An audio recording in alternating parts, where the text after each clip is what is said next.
Bismillaahi Raxmaani Raxiim. Assalaamu calaykum waraxmatullaahi tacaala wabarakaatu. Meel walba aad joogtaana kusoo dhawaada barnaamijka horyaalka ciyaaraha adduunka. Qodobada barnaamijka horyaalka ciyaaraha adduunka maanta aad ku daawan doontaan waxaa ka mid ah kulan xiiso badan waxaa dhexmari doona kooxaha Bayern iyo kooxda Barcelona.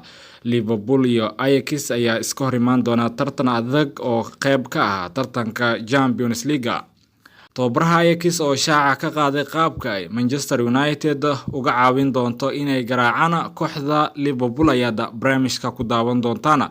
Qodobadaas iyo qodobo kale ayaad ku daawan doontaan barnaamijka. Fadlan haddaad ku cusub tahay like inoo saar, subscribe iyo share gareysi barnaamijkeena asxaabo badan u gaaro. Mahadsanidina.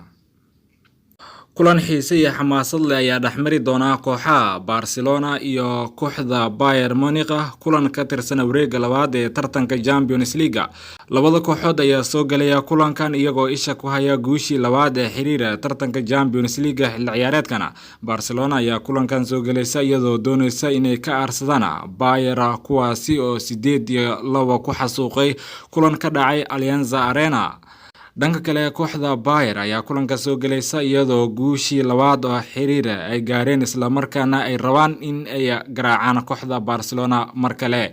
Xaqiiqooyinka kulanka laga diiwaangeliyay Bayern ayaa guul gaartay 8 ka mid ah 11 kulan ee ugu dambeeyay Champions League ay ka hortagtay Barcelona iyadoo ay ku jirto 4 kulan ee ugu dambeysay.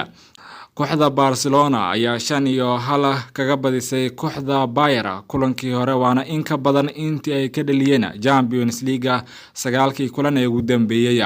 Kooxda Bayern ee dhammaan wada badisay 4 kulan ee ugu dambeeyay Barcelona ay kaga hortagtay wareegga guruubyada tartanka Champions League.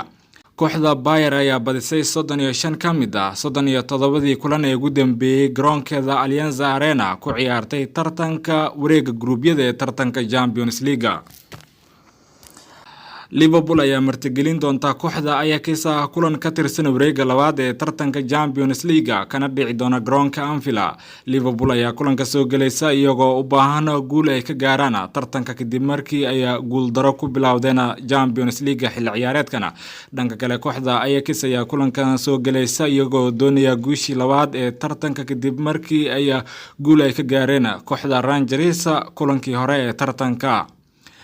Liverpool iyo Ajax tartanka Champions League waqtiga kulanka la ciyaari doona waa 10 habeenimo. Liverpool ayaa hore hal mar ugu kulmay wareegga guruubyada tartanka Champions League iyadoo Reds 1-0 ku badisay labadii kulan ee ay wada ciyaareen.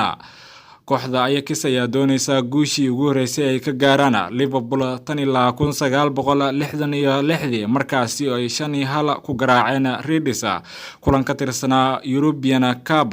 Liverpool ayaa kaliya laga badiyay 2 kulan bilowga tartamada oo dhan 46 kulan ee ugu dambeeyay iyagoo guul daro 1-0 ay kala kulmeen kooxda Marseille xilli ciyaareedkii 2007 ilaa 2008 iyo Udinese oo ay guul daro kala kulmeen 3-2. Kooxda Liverpool ayaa guuldaro 4-1 kala kulantay kooxda Napoli waana guuldaradii ugu weyneed ee taariikhda Champions League.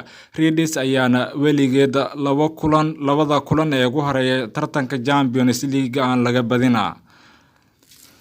Tababaraha kooxda Ajax ayaa sheegay inuu mari doono qaabkii ay Manchester United uga badisay Liverpool kulankoodii hore kulanka caawa ee tartanka Champions League.